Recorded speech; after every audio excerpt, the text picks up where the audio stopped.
Teachers working with no pay for 8 months. UNRE Council suspended. And ICCC launches 3-year corporate plan.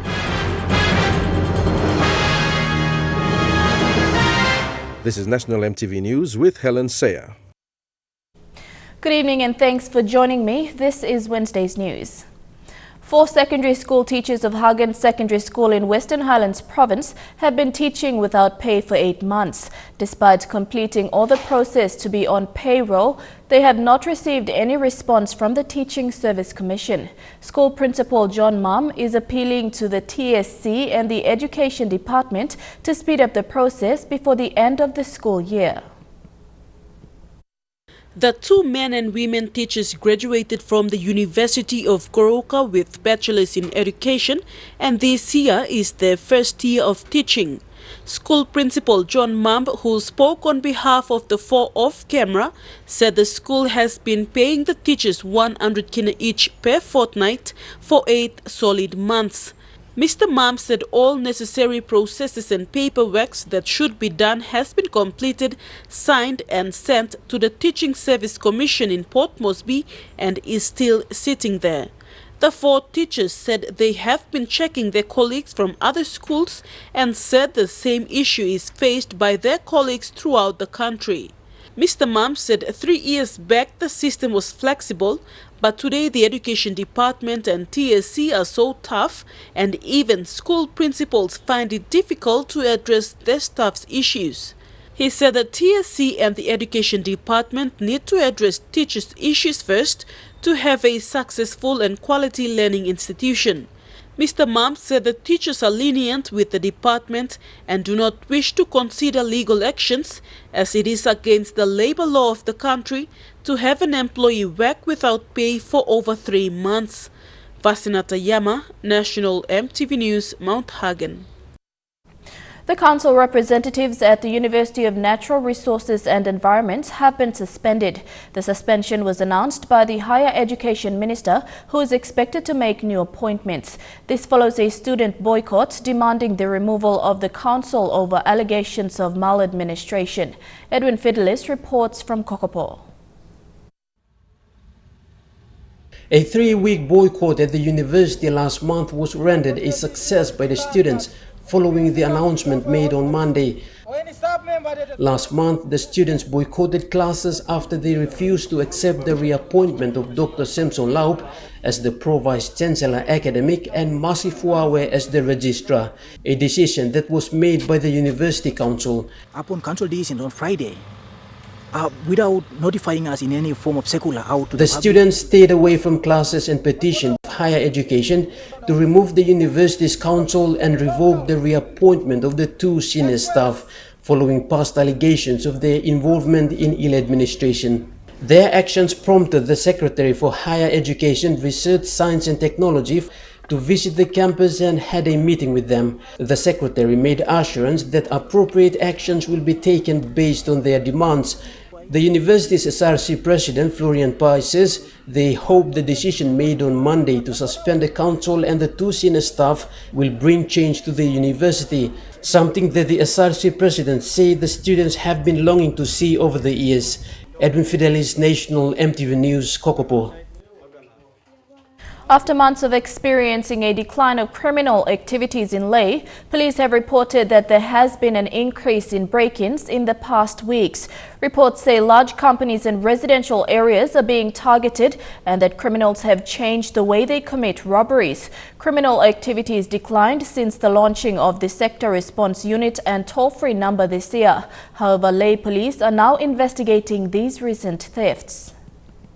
104, 100. Police response to complaints in Lae have improved since the launching of the Sector Response Unit and the police toll-free number. The Lae Metropolitan Commander Anthony Wagambi is pleased with the progress. We've been able to link up with the community now, and people are able to call to the police and the phones are being answered. The Sector Patrol Unit was launched in April this year in response to a string of robberies that hit Lae from the end of 2016 to early 2017.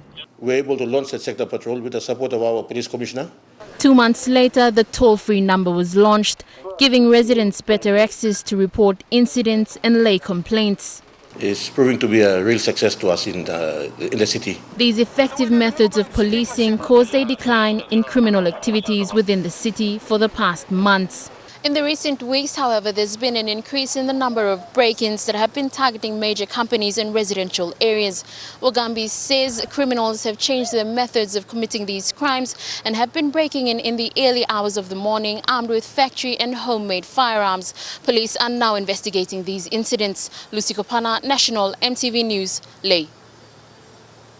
Police Commissioner Gary Baki said supporters of candidates involved in the killing of his police officers in Mendi last week will be held accountable for their deaths and will be arrested. He said this yesterday at the briefing regarding the situation in Mendi. So I am calling on all the political leadership in the Southern Islands. I will be going up to Mendi myself, and I will be calling all the leaders of Southern Islands to come into Mendi, number one.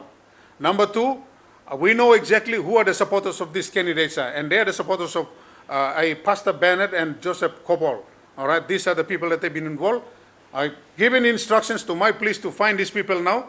I've seeking legal advice from my lawyers. They're telling me we can have them arrested under the provisions of the criminal code, and this is exactly what is going to happen. Any politicians or failed politicians that one way or the other have contributed to the death of my police officers, if the investigations have found that their supporters are involved in this, we will have them arrested. So I've given instructions as of today that those two leaders, they will either surrender themselves to police or we will go out to look for them and then we will have them.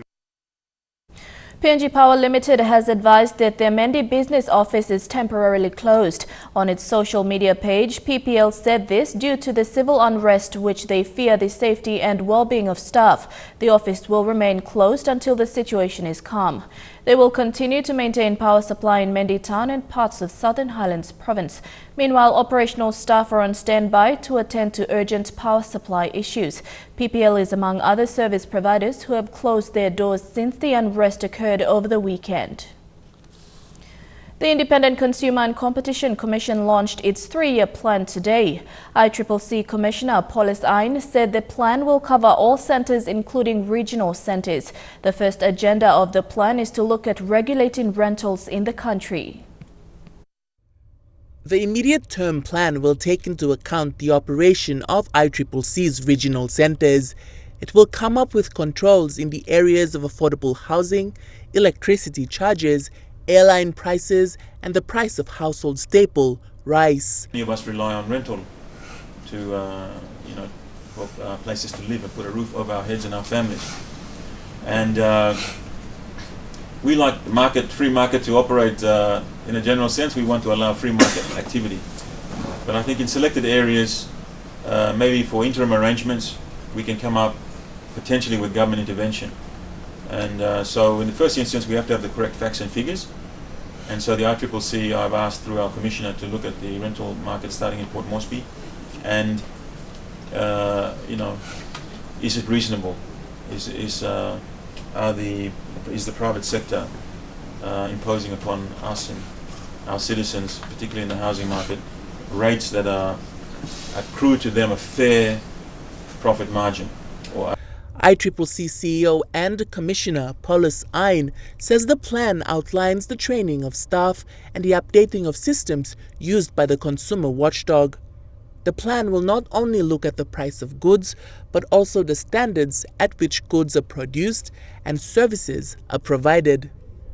Key among others that we find in this document is to promote competition and to ensure that our regulated industries and SOEs to become vibrant and to also have a lot of footprints in our provinces. Treasurer Abel had put the work of the competition regulator to be managed by Vice Minister for Treasury and member for Tambul Nebule, Windaki. The outing was the first official engagement for the Vice Minister. As for being firm and resolute, in moving ICCC forward, despite it becoming a new concept in PNG, especially in the early days of its operations. The 3-year guide will try to come up with 3 possible outcomes after Parliament has passed important measures: the regulation of prices and rents, a system in the issuing of licenses, or the publication of a code of practice. Harry Agimbari, National EMTV News. Treasury Minister Charles Abel also highlighted at the launch that the country is considering the use of its crude oil and liquefied natural gas. With the current state of the economy, the minister says the government is trying to promote a fair investment environment for foreign investors and welfare for all Papua New Guinean citizens.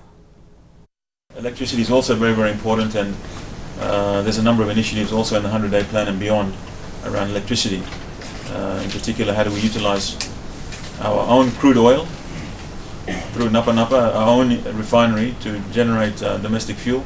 How do we begin to move to a situation where we're using our own gas from the PNG LNG project that we can utilize it to generate electricity in Papua New Guinea? Self-reliance, very important, I keep talking about. Cheap and affordable food, cheap and affordable electricity, cheap and affordable communication. These are the fundamental enablers that will empower Papua New Guineans to run business, SMEs and businesses, and to have access to education and other things empowering for our people. So this is the drive, this is the reasoning that we bring through the 100-day plan and beyond. Many of the districts in the country do not have proper plans to see tangible developments in communities. Office of Rural Development Acting Secretary Ihi Vaki says this results in development grants being inadequately budgeted. Mr. Vaki said this when receiving the 2016 acquittals for Usinobundi district of Medang province. Usinobundi MP Jimmy Ugoro and members of the District Development Authority were at the DIRD office to present the 2016 acquittals. The DIRD Acting Secretary says lack of proper planning is a major barrier which is seeing slow progress of services in most communities. Secretary Vaki believes if 5-year development plans are aligned with national goals by linking sectors like health, education, infrastructure and others, people will benefit from services. He says when districts have no plans, development grants will also be spent unwisely. Prior to presenting the 2016 acquittal, Usinobundi MP Jimmy Ugoro says feedback from the department will also guide the new MP to plan and improve current state of services in the district. The acquittal report is for the 2016 10 million Kina DSIP funding and 500,000 district support grants. Meanwhile, MP Ugoro says a 100-day plan is in place and is also aligned with the district's 5-year plan. Jack Lapave Jr., National EMTV News. National EMTV News continues after the break. Stay with us.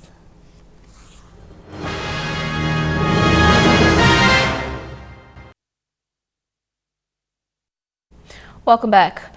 Morobe's Provincial Executive Council has passed a resolution that the public will elect the president for local level government.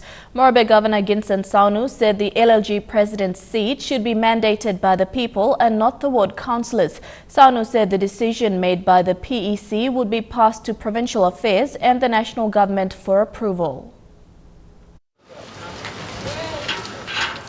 Local level government presidents are elected in much the same way as prime ministers in parliament. Much of the lobbying happens at the ward level, where candidates try to muster as much support for the election into the LLG president's post. Morobe Governor Ginson Saunu wants that changed. He wants to see the people voting the president.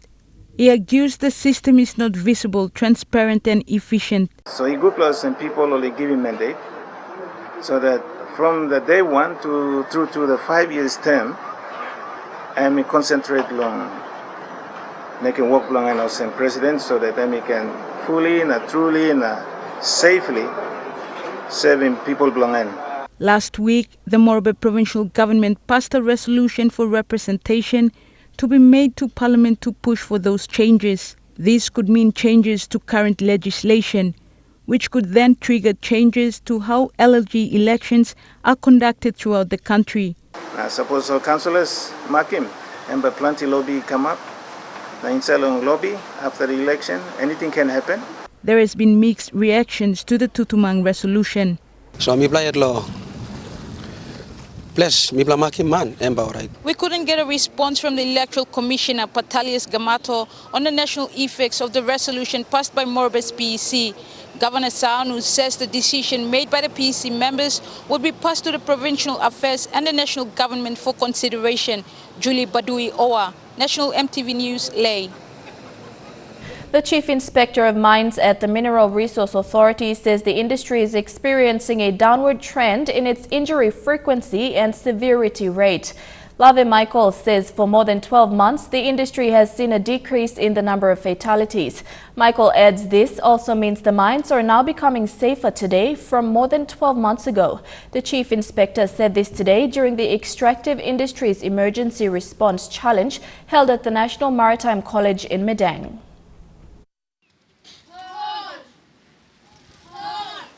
In the last 10 years, the mining industry in Papua New Guinea has employed more than 22,000 people. But in 2015, this number had decreased to 15,000. But then again this year, the number went up to 17,000.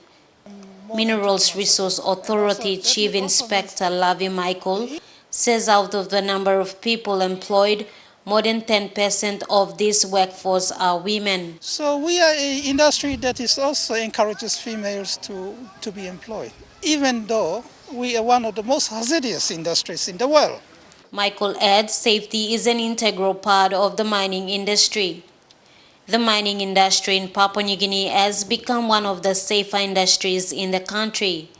The Chief Inspector adds, today there are no deaths this year compared to the same period last year. This is due to the efforts put in by stakeholders, Mineral Resource Authority, and the government as the regulator. But that does not mean that we should take rest.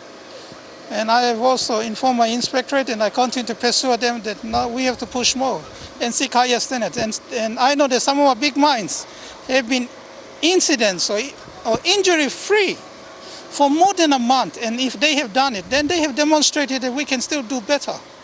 And our mines becomes one of the safer industries in Papua New Guinea. The decrease in the number of fatalities has also seen an increase in the production and other outputs of the mine. Occurrences are minimum, that is what we are saying. You know, when we compared more than 16 or 17 months ago, we had fatality, but then death frequencies have dropped. More than 12 months is zero fatality. So that means there's a lot of effort, not also from the industry, but also from the government as regulator, that we actually, all of us have to work together. You know, this is a big industry, it's a significant industry in Papua New Guinea. So we need all stakeholders to be working together to prevent an incident from occurring. And in the most hazardous natures, like our Michael says despite the mines becoming safer than it was before, it is important to maintain and be on the forefront where safety is concerned. Meanwhile, today is the last day for the 200 participants from the mining and petroleum companies participating in the challenge. The event will end with the presentation later on in the evening. Martha Luis, National MTV News, Medang. The hunger for education by many Bougainville youths following the conflict on the island forced them to look at opportunities elsewhere around the country. Wayne Piranu is one of them. Today he passed out with flying colours at the Australia Pacific Technical College graduation, and he says that he is ready to return to Bougainville and contribute to the region's human resource developments. The civil war on Bougainville left behind nothing but heartaches and the skeletal remains of what will be history for the future generations. It left many Bougainvillians crippled without education. During the restoration period, services like education were restored, but this didn't satisfy many Bougainvillian youths who were hungry for it. Wayne Piranu has his own story to tell. Today he graduated with a certificate degree as an electrotechnology electrician. Australian standard, so it's very like when you study there, it's very helpful and it's very skillful, and then we go deep into details on courses, so that's how I choose this course. While Bougainville is going through its referendum quest, Wayne says he's ready to go back and contribute to the region's human resources and economic development. I'm just waiting for the more job to be created back at home, and then I can go back and support my people there in the electrical field. Meanwhile, today's graduation of the Australian Pacific Technical College coincides with its 10th anniversary. Joseph Kisola, who is an instructor at the Port Moresby Technical College, says the knowledge he acquired on electrotechnology, electrician, is a bonus. Better knowledge in electrotechnology courses, in electrical, electronics, and even also refrigeration as well. So that's a plus to my skills and knowledge back at Pontec as an instructor. Over 200 students graduated with different trade skills, challenged to contribute meaningfully to nation building. Fabian Hakelitz, National EMTV News. The government has released the TFF teachers and student learning materials under the TFF policy, which will benefit schools around the country. Education Secretary Dr. Uke Kombra says the education materials come at a cost of 7 million kina under the teaching and learning component. These materials are to reach 2 million school children in PNG for 2017 to 2018. They were launched recently in Port Moresby by the Education Department. The materials come when schools around the country are into their fourth and final term of this year's school calendar. The materials actually will cost roughly 70 million kina in total, but we are supplying to 2 million children in close to 12,000 schools and teachers that are going to use. So when they look at the value, I would say that we are going to give them value for money. Laws that govern the public services like General Orders and the Public Service Management Act are the core business in the delivery of goods and services. Sandra Vavine, an inductee who took an oath today as a public servant, told EMTV News the induction has provided her clear knowledge and understanding of the public service functions. It has also defined her role in the National Education Department. Do solemnly swear that at all times and to the best of my ability I will. Sandra Vavine was among other 140 inductees of the National Education Department who took an oath as public servants today in Port Moresby.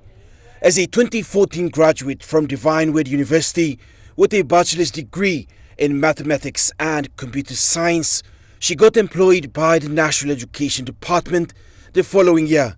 Very privileged to be part of the 140 students or the officers who took part in this induction program, training organized by the HROD of the department. It was a good experience, especially the general orders for us public servants and especially the new officers who were recruited by the department.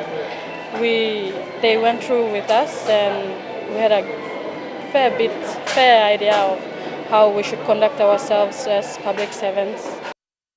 The knowledge and skills acquired in a week-long induction has provided her an understanding which she will use in the delivery of education services. It's very important for public servants because we serve the public, and it's very important that we know what we are there to do. The laws that are there, we are supposed to use them to guide us to carry out the services that we are supposed to provide to the public and the nation as a whole. Deputy Secretary Education Standards Walipe Wingi reminded the inductees to be responsible agents of change and deliver to the government's expectations. To make sure that you are now given the corporate public service knowledge on the various acts, the procedures, protocols, all that goes into the public service, not just the education department, but the entire public service. Because at the end of the induction program with the certificate, you are now marketable. But the training wouldn't be possible without the support of the Personnel Management Department, Inductees were challenged to put urgency in the delivery of services. But it might be your doing that the teacher won't be in the classroom. So if you don't play your part, then you see how you will affect the delivery of education service. Fabian Hakelitz, National EMTV News. The popular Gordon's main market in the nation's capital will be closed for 2 years for reconstruction, and vendors who sold fresh produce there are now scrambling to look for other market areas. Moresby Northeast MP John Kaupa has made a recreational park at Gordon's available for marketing. Unfortunately, the location has many issues for sellers, including a lack of customers. After 2 days of looking for a designated market area, vendors, mainly women, have finally started selling their produce at a recreational park just before Erima in the Moresby Northeast district. We visited the temporary market location at noon today to find vendors selling their produce with no form of shelter. They wanted to market at the Unagi Oval, but were prevented from doing so because there was no public toilets and they were moved. The Gordon's Market is the main market where the fresh produce around Central Province and the country is brought in to resell to the ever-growing Port Moresby population. The temporary closure for 2 years has the vendors demanding the member for Moresby Northeast to seriously look into setting up a proper marketing area in each suburb. Northeast, why Mipla no got market lo lifetime now? Gordon's and one market tasol Mipla all get a depend long him. Now there's like something come up here. How old beginning no Mipla bago school lo 2 years. Lunch money am hard. Everyday life lo Mipla am mosamemi. Istap lo narpla problem now. Mila government must look lo existing market inside lo Northeast. Extending all market, walking all get a market lo Northeast. Go plant it so that Mipla all man meri ino can boom lo one pla hap. Mipla must go back lo respective area na Mipla start lo walking market. Mipla now Mipla nitim barnis long tamblo iko anda bosen go sem iko dan osem okay M1 2 Mipla nitim kapak 3 Mipla nitim water supply na like 4 Mipla nitim light security light lo night na sound to one them. Now it was Mipla, time Mipla staff, Mipla Magi at Mipla look at them on a small Magi, all Mama Sinan good Olamamas. So Mipla need him, Mipla need him long and Picklum Bra talk minutes, Mipla need him disaster, Magatem Baron good. Tassel. Meanwhile, a Good Samaritan has decided to provide water to the market vendors from his family home. Adelaide Sirox Curry, National, EMTV News. And now looking at our finance news, the kina closed unchanged at $0.3125 US in the interbank market. At Bank South Pacific, your kina was buying $0.305 US, $0.3852 Australian dollars, $0.2558 euro, and 34.05 Japanese yen. Looking at commodity prices at New York close, gold and cocoa closed higher, while coffee and copra closed the day lower. Palm oil copper closed higher, while crude oil closed the day lower. And on the stock market, the Dow Jones closed at 84.07 points higher, the ASX closed at 49.38 points lower, and the All Ordinaries closed at 44.55 points lower. Stories making headlines overseas when we return, and more on the deadliest shooting in US history. Stay with us.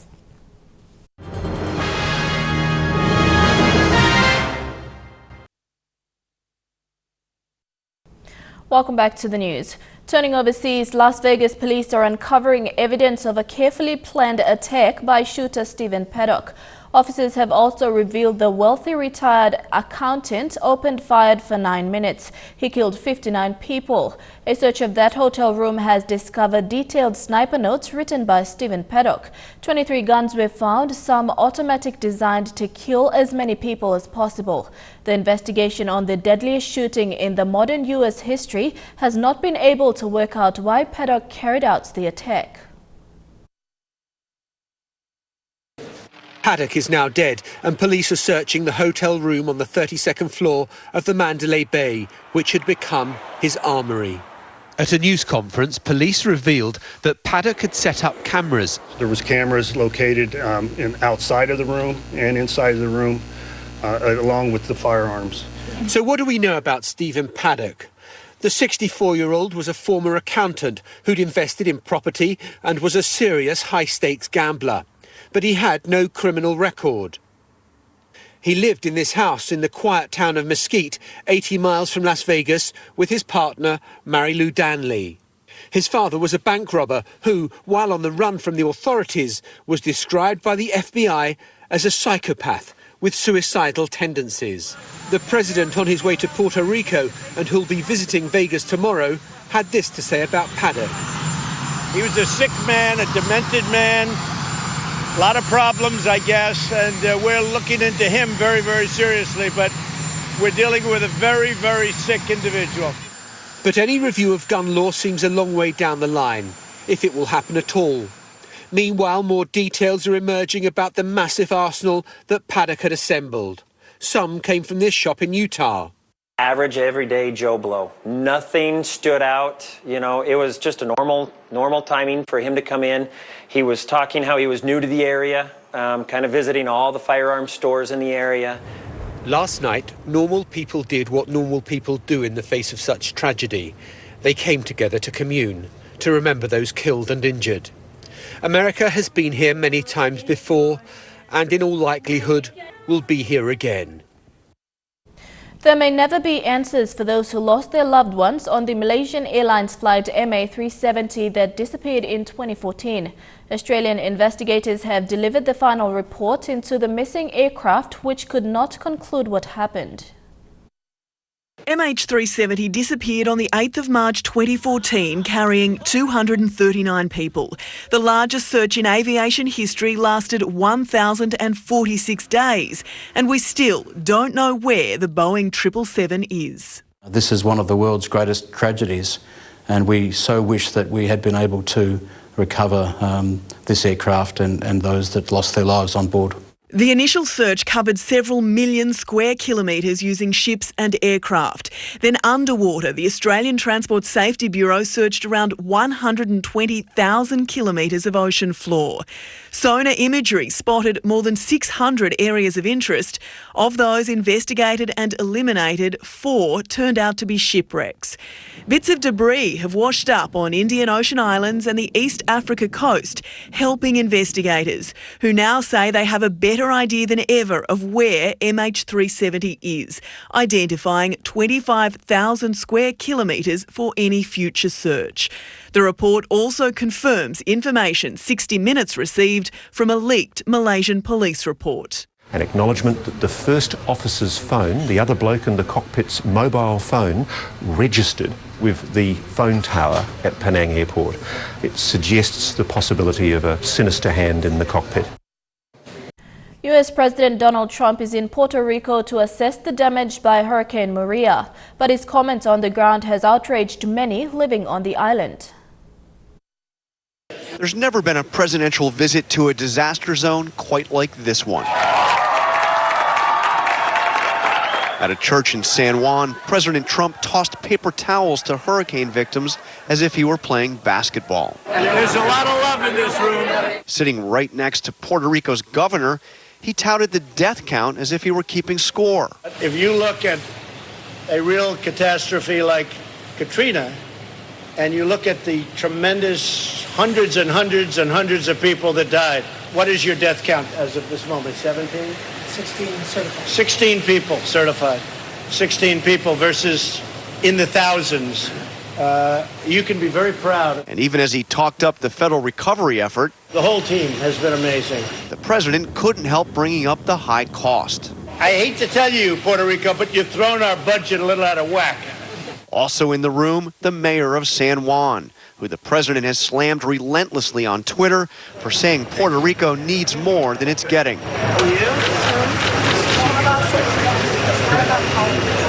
Afterwards, the mayor called the meeting productive, but on CNN, she dismissed the presidential visit as public relations.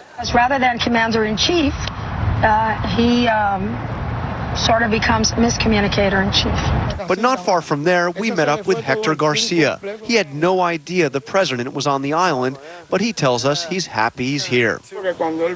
He came here, Garcia told us, because he knows we're in crisis. Trukai Sports is next. The Rugby League World Cup continues its tour in the Central Province. Stay tuned for details.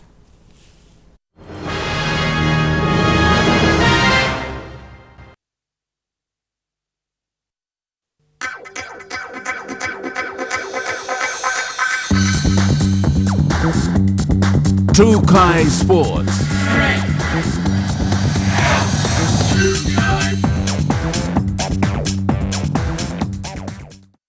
Welcome to Trukai Sports. After the NGI Tour, the Oil Search Trophy Tour continued their journey to the Central Province. The central leg was officially launched by Central Governor Robert Agarobe.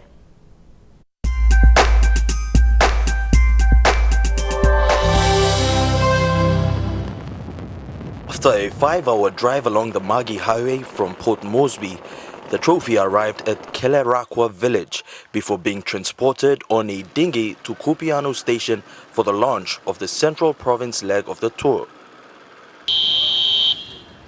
The trophy was then loaded onto a vehicle and taken to Kupiano Secondary School, where students lined the sides of the road, dressed in traditional bilas to welcome the trophy.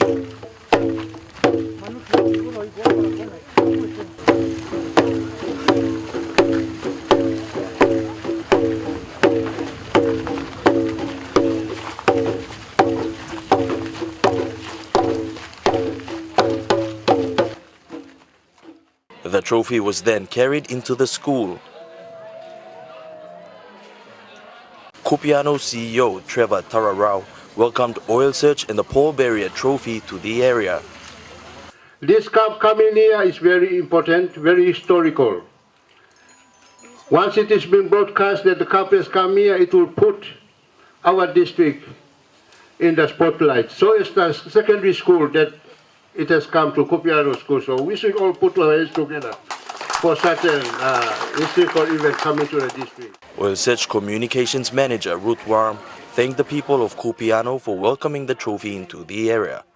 So on behalf of Oil Search, it's been a great pleasure bringing this trophy to many parts of the country, and we're in the Central Province starting today. So thank you so much for welcoming us today. You can see it's here. When the Rugby League World Cup competition enters the finals and the winning team lifts up the trophy, you can say, we saw it at Kupiano, we were there. Southern Confederate President Gwaibo Mairi thanked Oil Search for their support. I would like to thank Oil Search, for making the tour possible and bringing it all the way to Abao District. Ruth and Oil Search, thank you very much. It's a privilege for the people of Kupiano and Abao District to see the real team. Governor for Central Province Robert Agarobe officially launched the Central Province leg of the tour and thanked Oil Search for the trophy tour. And looking at the cup here today, I think it's giving us a hint that probably greater things are going to happen for rugby, because we need to really look at promoting rugby league in the province. On that note, I'd like to now declare the trophy tour officially launched. Thank you. Students were then given the opportunity to take photos with the cup and wish the Kumals the best.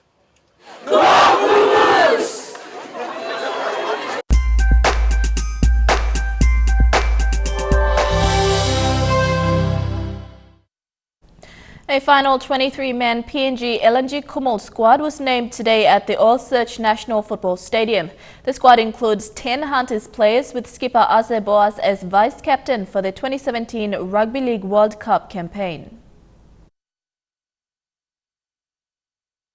The SP Hunters have dominated the PNG LNG Kumal squad, injecting 10 players into the mix, with the likes of the Boas brothers, Watson and Ase, to the forwards with Wellington and Stanton Albert pairing off with Willie Minoga and Nixon Put. Number 9, Lachlan Lem, Sydney Roosters. Number 10, Luke Page from the Burleigh Bears. Number 11, Moses Meninga, SPPN Giantus. Number 12, Nene McDonald, St. George Illawarra Dragons. Seafield Eagles' Gary Law makes his return to the national side, with Thompson Tete and Luke Page joining from the Intra Super Cup. Number 15, Rhys Martin from the Canterbury Bulldogs. Number 16, Rod Griffin from the Canterbury Bulldogs. Melbourne Storm's Justin Olam and Kato Otio, while an area of hookers in Warntofo Jr., Kurt Baptist, Paul Aiton, and the return of James Seguiaro that could see incumbent rake Aiton shifted to the back row position. James Seguiaro, number 9, Paul Aiton will be playing back row, and again we wanted to leave him out, but we're playing three teams, 3 sides comprising of players from UK.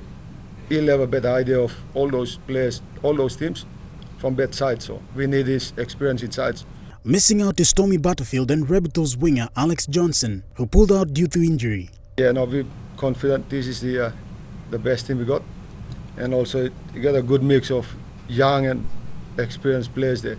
Some of the players in this side might be there last year, and some of those players probably they are future next 2-3 years. David Mead captains the LNG PNG Kumuls for this year's World Cup campaign. Captains for this side will be David Mead and Ase Boas. They've been good leaders with the team in the past. The team assembles in Port Moresby tomorrow and prepare for the Tri-Nation Series against Australia and Fiji in Suva next weekend. The PNG LNG Kumuls line up against Wales on the 28th of this month at the Oil Search National Football Stadium. Shane Soroya, National EMTV Sports. Trukai Sports continues when we come back. Stay with us.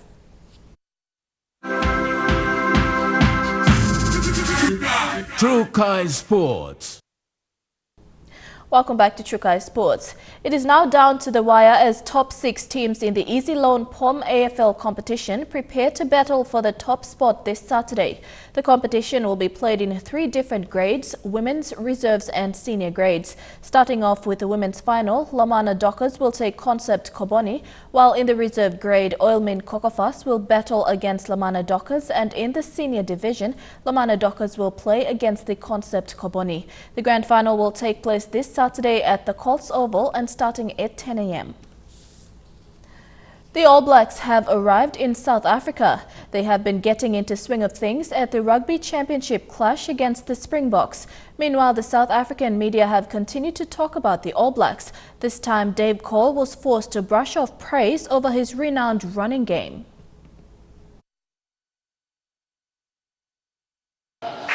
Keep it humble,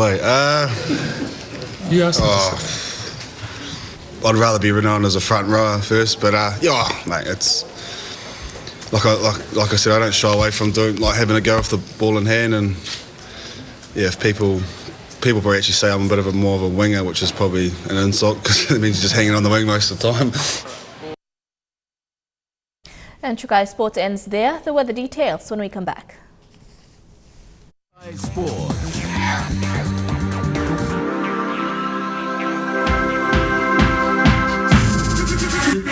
Trukai Sports. The weather details are proudly brought to you by Dulux Weather Shield. Worth doing with Dulux.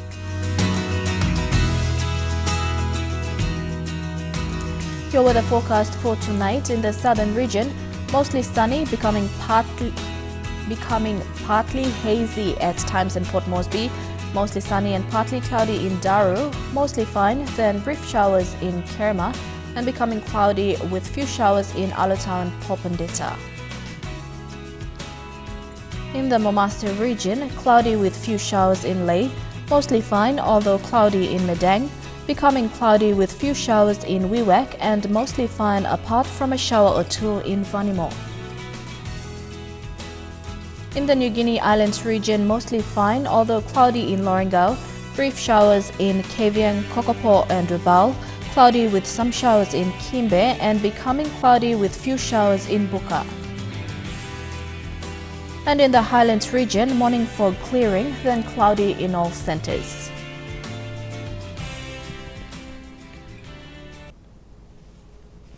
The weather details are proudly brought to you by Dulux Weather Shield. Worth doing with Dulux. And that's the news, sports and weather this Wednesday, the 4th of October 2017. From the entire news team, pleasant viewing. Good night.